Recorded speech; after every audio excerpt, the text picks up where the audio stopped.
Dans cette vidéo, je vais te faire le classement des meilleurs side business à lancer aujourd'hui. Les plus faciles d'accès, les moins risqués, les plus rentables, les plus anonymes et les plus passifs. Let's go. On est parti dans cette tier list dans laquelle je vais lister pour vous du meilleur selon moi au plus nul selon moi différents business. Voilà, je vais les casser. Avant toute chose, c'est mon point de vue, c'est en fonction de mes attentes. Mes attentes aujourd'hui, c'est d'avoir de la liberté avec mon business, de potentiellement pouvoir anonymiser ce business également et d'avoir un effet de passivité, même si, comme on le dit souvent dans le Wizards Podcast, que je vous invite vraiment à suivre, eh bien, la vraie passivité en ligne, en tout cas les revenus passifs, ça n'existe pas, ou alors c'est très très rare et très spécifique. Je vais du coup commencer avec le business de l'agence OnlyFans. J'ai l'impression qu'on en entend légèrement moins parler, surtout maintenant que des mecs comme Anthony Sirius qui étaient positionnés sur ces business-là, eh bien, ont pris le tournant de l'IA. Personnellement, pour des questions d'image, en tout cas, s'il fallait le faire à visage découvert et tout, c'est jamais un truc que je ferais. Je vois notamment, pour ceux qui connaissent Mano à la branche, là, qui a pris un tournant et qui est en train de monter une plateforme qui concurrence Mime, qui elle-même, cette plateforme est concurrente d'OnlyFans. Je trouve que ce gars est très smart. Cependant, j'aurais jamais les couilles de faire ce qu'il fait et de m'afficher en fait sur ces thématiques-là. Je trouve que, enfin bref, en termes d'image, je trouve ça vraiment abominable. Donc, de mon point de vue, je trouve que c'est nul.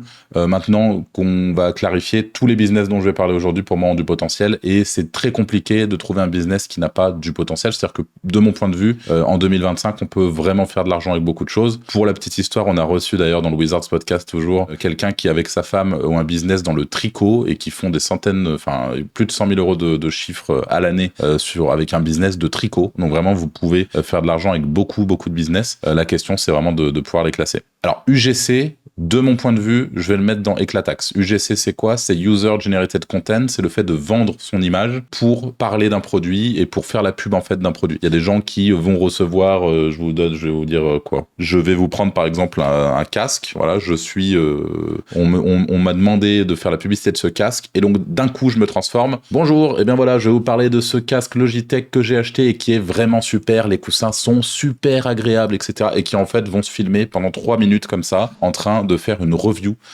du casque et en disant du bien, ce qui a beaucoup d'impact puisque c'est le retour d'un utilisateur qui a testé le produit qu'un autre consommateur est sur le point d'acheter et donc c'est de la preuve sociale et donc par conséquent ça peut amener une vente. Et l'UGC, il y a des gens qui en ont fait leur business et il y a des sites qui mettent en relation des marques avec des gens qui font des UGC. Donc c'est une manière, à mon sens d'ailleurs, relativement simple pour tous ceux que ça pourrait intéresser, eh bien de vendre son temps et son image contre une rémunération et il me semble que vous êtes rémunéré, je crois, tous les trimestres ou tous les 6 mois pour que les gens aient le droit eh bien, de continuer d'utiliser votre image. Cependant, pour moi, c'est un business éclaté parce que du coup, c'est corrélé à votre image et donc potentiellement, si vous voulez faire beaucoup d'argent avec l'UGC, vous faites de la pub pour tout et n'importe quoi sur le marché francophone et donc on voit votre tête de partout et enfin voilà. Pour moi, c'est un peu red flag de mon point de vue.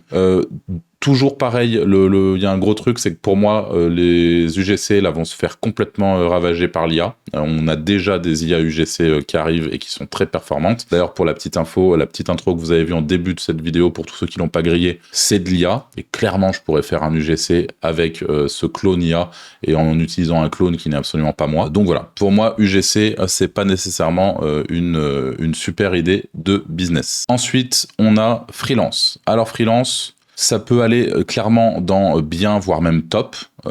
Si vous débutez, si vous avez envie de vendre votre temps, si vous aimez le relationnel et la clientèle.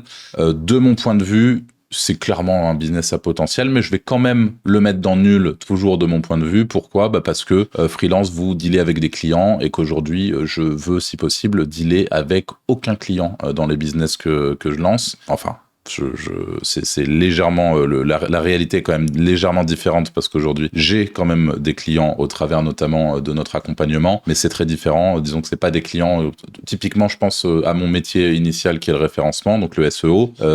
J'ai fait un petit peu de freelancing, très peu, mais j'en ai fait un tout petit peu en SEO et le peu que j'ai fait, ça m'a gavé. On se confronte à des gens qui bien souvent ne connaissent pas vos problématiques métiers, qui bien souvent ont besoin d'être éduqués sur vos problématiques métiers, qui bien souvent vous ponctionnent du temps ne serait-ce que pour être convaincu de leur envoyer un devis. Donc vous devez investir du temps pour pouvoir derrière peut-être signer un devis. Donc il y a trop de gens avec qui j'ai passé 30-45 minutes qui derrière m'ont ghosté. Bref, je pense que c'est tous les freelances qui m'écoutent se reconnaîtront là-dedans. Et donc vous avez besoin d'avoir et de gérer des clients. Et aujourd'hui, je préfère largement éviter de faire ça.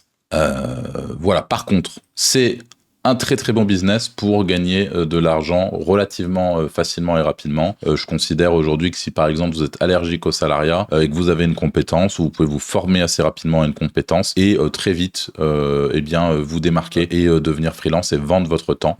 C'est un bon moyen, c'est sans doute le moyen le plus accessible de gagner de l'argent de mon point de vue toujours sur Internet. Ensuite, Amazon KDP. Alors Amazon KDP, très franchement, je pense que c'est un super business. Je le mettrai dans top, mais je vais quand même le mettre dans bien parce que y a certains business qui arrivent après et qui à mon sens ont plus de sens et qui me correspondent plus. Mais Amazon KDP, c'est un super business qui permet du coup de d'auto-éditer des livres. Et un petit peu comme des sites de niche en édition de sites, avec Amazon KDP, on a fait un podcast avec le boss dans ce domaine en francophonie qui s'appelle Nicolas Rocher et qui voilà, c'est vraiment son domaine, il connaît ça sur le bout des doigts et il nous parle un petit peu des résultats. On peut avoir des super résultats avec KDP et ça consiste à se positionner sur des niches. Donc, je sais pas, l'anxiété chez les enfants par exemple. Et une fois que vous êtes positionné sur la niche, vous allez créer 1, 2, 3, 4 livres sur cette niche-là et vous avez des méthodes pour vous rendre visible sur Amazon. Et étant donné que c'est une niche et un petit peu comme en SEO, vous avez des recherches récurrentes sur un mot-clé spécifique, eh bien, il y a des gens qui tous les jours vont taper anxiété enfant sur Amazon. Hop, ils tombent sur mon livre, si c'est moi qui ai fait le livre, ils l'achètent et en fait de cette manière-là, vous avez de la récurrence, vous avez le côté anonyme que j'aime beaucoup parce que vous pouvez vous cacher derrière un nom d'auteur et du coup vous pouvez faire les choses vraiment bien et voilà, je trouve que c'est vraiment un excellent business, c'est pérenne, il y a une certaine notion de passivité, même si c'est pas magique, vous avez besoin aujourd'hui sur Amazon de faire de la publicité notamment, donc d'avoir un petit investissement sur Amazon, sur la publicité Amazon pour vous rendre visible, mais voilà, je considère que c'est un très bon business. Le drop servicing, pour tous ceux qui ne connaissent pas, c'est un business qui consiste à faire du dropshipping, mais avec des services. Par exemple, demain, vous avez besoin de miniatures YouTube. Et ben moi, si je fais du drop servicing, je vous mets, j'encaisse votre paiement. Je vous dis, bah voilà, la miniature, vous allez la payer 70 € et je vais derrière aller offshore, trouver ou contacter mon équipe qui, elle, fait des miniatures. Je paye la miniature offshore à 20 €, $20 par exemple. Je vous la vends 70, je marge sur la prestation parce que j'ai les contacts dans les différents services et c'est un business qui existe. Pour moi, c'est pas un mauvais business. Je considère que si c'est bien fait, c'est potentiellement un peu moins prise de tête que le freelancing. Cependant, je connais trop peu, donc moi je vais le mettre dans potentiel et dans tous les cas, ça nécessite quand même de la gestion client, donc ça ne rentrera pas ni dans bien ni dans top. Ensuite, le dropshipping. Alors le dropshipping, pour tous ceux qui ont écouté le podcast récemment, on a reçu, j'ai bouffé son nom, donc je m'excuse, mais quelqu'un qui est l'un des cofondateurs du podcast Master, que je vous invite vivement à écouter, qui est un très très très bon podcast sur le dropshipping. Et j'ai découvert un monde dont je ne me doutais pas une seule seconde. On avait reçu Ping il y a quelques temps dans le podcast aussi, qui fait des centaines de milliers d'euros avec le dropshipping chaque année. Donc encore une fois, c'est un bon business et je remets pas en question le business en lui-même. Cependant, je pense que le business est moins accessible que certains autres business et que ça nécessite de maîtriser la publicité bien souvent ou le marketing d'influence, que ça nécessite d'être en capacité de trouver les bons produits, que ça nécessite d'être en capacité d'avoir les bons prestataires, par exemple en Chine, les bons contacts, les bons agents potentiellement pour pouvoir gérer tout ce qu'il faut. Ça nécessite aussi d'inclure le fait que en dropshipping vous devez payer la TVA et du coup quand on met tout bout à bout, concrètement quand vous avez une boîte française, c'est parfois compliqué de récupérer du profit. Voilà, ça nécessite beaucoup de choses et donc les marges sont pas aussi énormes que ce qui n'y paraît. Cependant, encore une fois, c'est absolument pas le business model que je remets en question, c'est ma vision du truc, puisque en écoutant notamment ce fameux podcast Master, on se rend compte que les mecs font énormément de blé, de volume, de tout, que c'est des mecs ultra compétents et qu'il y a un univers infini au travers du dropshipping, donc c'est un bon business. Cependant, de mon côté, je vais le mettre en potentiel parce que c'est pas un business qui m'intéresse du tout. Et je pense que pour tous ceux qui parmi vous font du SEO, le dropshipping SEO, pour le coup, c'est à mon sens une bonne idée. Si vous avez une bonne niche, c'est le genre de truc, c'est un poil moins cool que des business comme l'affiliation dont on parlera après, de mon point de vue, parce que vous avez la nécessité quand même de vous assurer que les commandes arrivent bien chez les clients, etc. Mais c'est globalement plus simple de ranker en e-commerce que de ranker sur du contenu informationnel. Et donc, par conséquent, il y a sans doute de très belles choses à faire en dropshipping SEO. Le business de l'infoproduit. Alors, l'infoproduit, ça va clairement pas correspondre à tout le monde.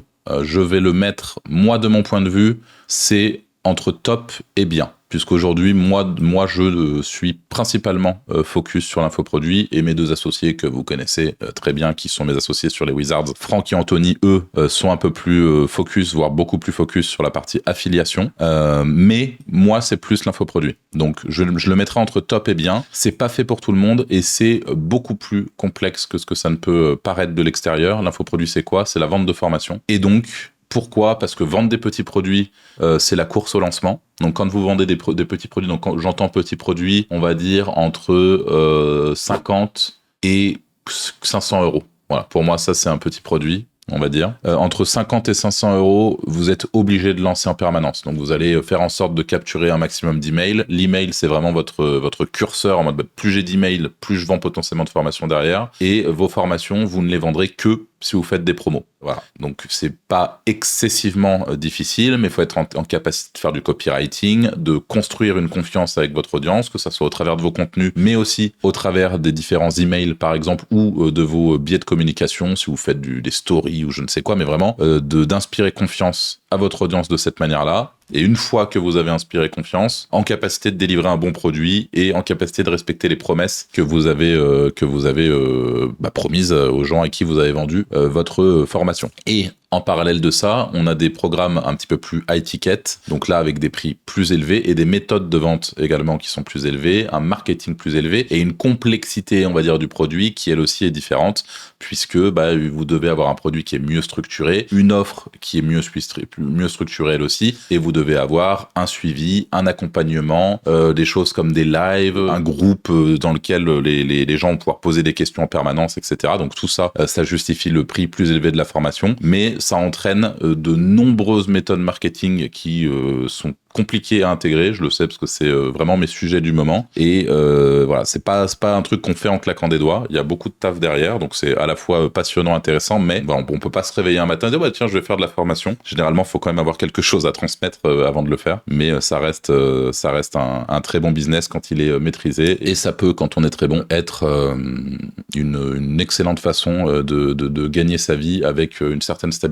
Ensuite, vous avez le business de la création de contenu, et par création de contenu, j'entends Squeezie, Michou, tous les créateurs mainstream qui font du divertissement. Là, j'en ai cité deux, il y en a plein, et qui vivent, ces gens-là, au-delà des sponsors, des publicités, donc AdSense. Voilà. Ce sont, alors en général, puis derrière, si vraiment ils sont très très gros, ils vont lancer des enseignes comment on appelle ça, de dark kitchen, donc avec des commandes Uber Eats, donc des espèces de restaurants, parfois même des restaurants réels, parfois des marques, on le voit avec Ciao Kombucha de Squeezie récemment, des équipes e-sport, enfin ils vont créer un écosystème autour de leur marque personnelle, mais c'est du coup de la création de contenu et du divertissement. Ça, de mon point de vue, je vais le mettre dans nul. Pourquoi je le mets dans nul? Parce que c'est très compliqué de percer dans le divertissement, ça le devient encore plus aujourd'hui, et les gros créateurs d'aujourd'hui sont bien souvent des gens qui sont là depuis une plombe et sont les premiers à s'être lancés dans le bain, sont les premiers à avoir pris des vrais risques et à s'exposer à un moment où franchement tout le monde les prenait pour des extraterrestres. Moi je fais partie de ceux, et j'y repensais récemment par exemple, qui ont suivi il y a très très tôt dans sa carrière un gars qui s'appelle Seb sur YouTube, Seb la frite, et à l'époque il bouffait des sauces piquantes sur YouTube, j'étais pas loin d'être aussi jeune que lui, enfin c'était des contenus, mais et je me disais mais putain il a pas peur le mec, et je me souviens qu'à l'époque déjà je me disais ça, il a pas peur de passer pour un con à faire tout ça sur YouTube en vidéo devant des gens, et c'était le cas à l'époque. Le moins de placement de produits, ouais t'es un connard, t'es là pour l'argent, enfin c'était vraiment un autre monde. Aujourd'hui les choses ont beaucoup changé et c'est beaucoup plus simple, comme l'infoproduit d'ailleurs, de se lancer aujourd'hui, mais la réalité c'est qu'à l'époque c'était loin d'être aussi facile, et aujourd'hui c'est très dur de faire sa place dans le divertissement.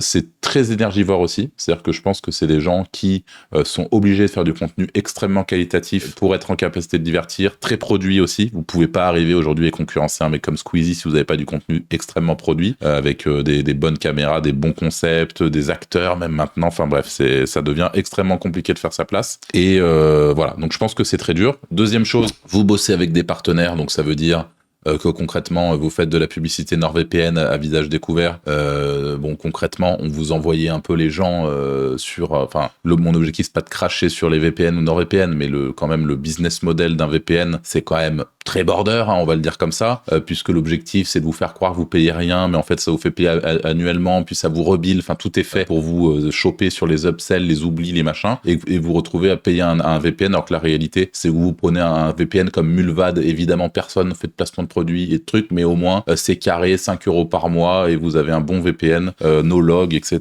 Et c'est clairement une référence, mais ça personne n'en parle parce que les mecs ils se prennent des chèques de CyberGhost et toute la clicasse qui eux alignent et qui eux sont très border dans leur méthode marketing derrière avec les clients qui arrivent chez eux. Donc ceci étant dit, encore une fois, je jette pas la pierre, hein. Je suis le premier pour le coup en faceless, en affiliation, à me dire que c'est pas une mauvaise idée d'aller push de ce genre de VPN parce qu'ils payent bien. Donc voilà. Mais n'empêche que c'est une réalité, donc ils sont obligés à visage découvert d'aller pousser ce genre de truc. Et de mon point de vue, c'est pas le top du top.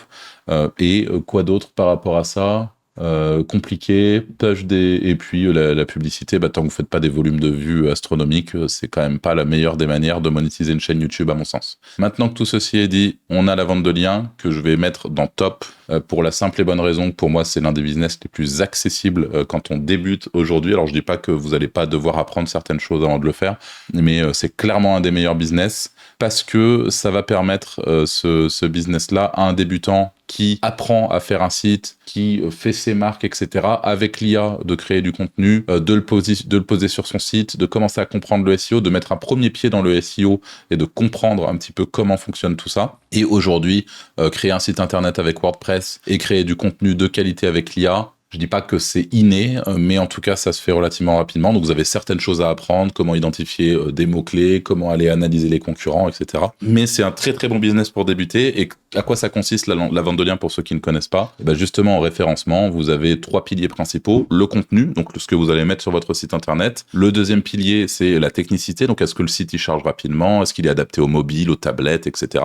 Et une fois que vous êtes assuré de tout ça, il reste un troisième pilier et c'est les liens. Donc c'est grosso modo, faut imaginer Internet comme une énorme toile d'araignée et plus vous avez de petits éléments de la toile qui se relient, qui pointent vers votre site, plus votre site est puissant et donc potentiellement plus il a de visibilité, plus il a de visiteurs, plus il rapporte de l'argent et donc toutes les entreprises de la planète qui ont conscience de ce truc-là, c'est-à-dire qu'aujourd'hui tout le monde ou presque a conscience de ça, en SEO, ont besoin de liens. Et donc, on a besoin de vendeurs de liens, des gens qui vont créer des sites dans l'objectif de vendre des liens à ces gens-là. Et c'est une demande qui est un peu inépuisable pour être franc, parce que ça fait plus de 10 ans que je suis dans le SEO, plus de 10 ans que j'ai besoin de liens, et plus de 10 ans que tous les mois, j'achète des liens. Alors, c'est pas 10 ans que je les achète parce qu'avant je les faisais moi-même, mais en tout cas 10 ans qu'on a besoin d'avoir des liens et là tous les mois j'ai un budget qui est alloué aux liens pour pouvoir m'assurer que mes sites continuent de performer, voire même d'évoluer dans les moteurs de recherche. Et ça, devenir un vendeur de liens, c'est pas compliqué et c'est un super business qui est scalable. Vous pouvez aller chercher de très jolis résultats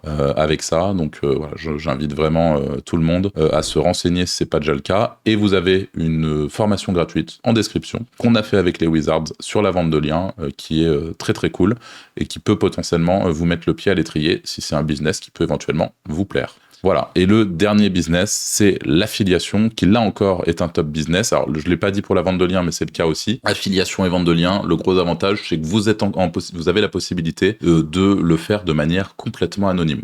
Et donc de gagner de l'argent sans être visible. Il y a plein de méthodes, que ça soit au travers d'une chaîne YouTube, d'un site internet. Vous n'êtes en aucun cas obligé de vous exposer pour gagner de l'argent, ce qui est quand même très confortable. Le deuxième énorme avantage de la vente de liens et de l'affiliation, et je vous explique juste après ce qu'est l'affiliation, c'est que vous gagnez de l'argent pendant que vous dormez. Et ça, le jour où j'ai gagné mes premières commissions, mes premières ventes pendant que je pionçais, là, j'ai compris que j'adorais ça, quoi. Et je pense que c'est compliqué de pas aimer ça. C'est vraiment l'antithèse de ce qu'on nous apprend depuis qu'on est né. L'argent, vous allez gagner de de l'argent parce que vous travaillez à un moment T. Là, c'est ce qu'on appelle une récompense différée. Vous allez travailler en effet à un moment T. Là, si je travaille aujourd'hui, ça se trouve, les récompenses liées à ce que je fais aujourd'hui me seront distribuées dans les 6 prochains mois, peut-être dans 3 semaines, peu importe, mais je vais récolter sans aucun doute le fruit de mon travail à ce moment-là. Et donc l'affiliation, c'est le fait de vendre un produit qui ne nous appartient pas. Donc par exemple, je vais prendre un exemple différent. Si jamais je vends cette manette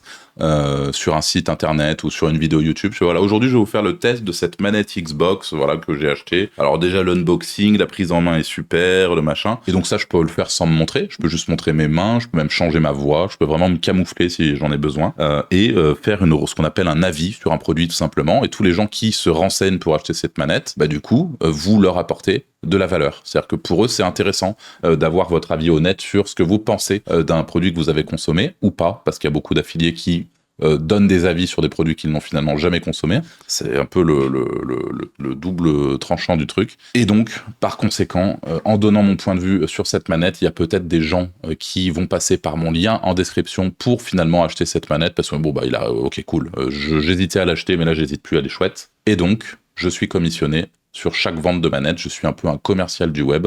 On appelle ça l'affiliation. N'importe quel YouTuber aujourd'hui fait de l'affiliation lorsqu'il fait une vidéo setup, il vous met le lien de son clavier, le lien machin de l'affiliation Amazon. C'est un monde qui est inconnu chez énormément de gens et qui pourtant est extrêmement rentable, extrêmement cool. Ça fait plus de 10 ans qu'on fait de l'affiliation avec les Wizards. C'est vraiment un super business model. Et voilà, de mon point de vue, il fait clairement partie des tops. On peut le faire de manière anonyme. Vous êtes payé en pionçant. Voilà, c'est comme tout. Ça demande du travail. On n'a jamais dit le contraire. Excellent business model. Et pour tous ceux qui veulent le découvrir, même principe que pour la vente de liens, vous avez un lien en description vers une formation gratuite qui vous donne énormément de valeur. D'ailleurs, les 2 formations, on a un Discord que vous retrouverez également en description avec toute une communauté de plus de 4000 personnes qui gravitent autour de l'édition de sites internet, de la vente de liens et de l'affiliation. Et l'affiliation, vous pouvez en faire avec le SEO, avec YouTube, de différentes manières, mais c'est à mon sens clairement l'un des meilleurs business models. Voilà, on a fait le tour de cette tier list. J'espère que cette vidéo vous aura plu. Si vous êtes chaud d'avoir la même vidéo, mais avec Franck et Anthony, donc Franck qui fera la même vidéo en donnant son avis sur les différents business et Anthony qui fera une vidéo en donnant son avis sur les différents business que j'ai vu ici, eh bien n'hésitez pas à le dire dans les commentaires et puis si on voit que ça vous intéresse, ils en feront une eux aussi, sinon c'est pas grave, on aura tenté l'expérience et je vous dis à très vite pour une nouvelle vidéo. Salut.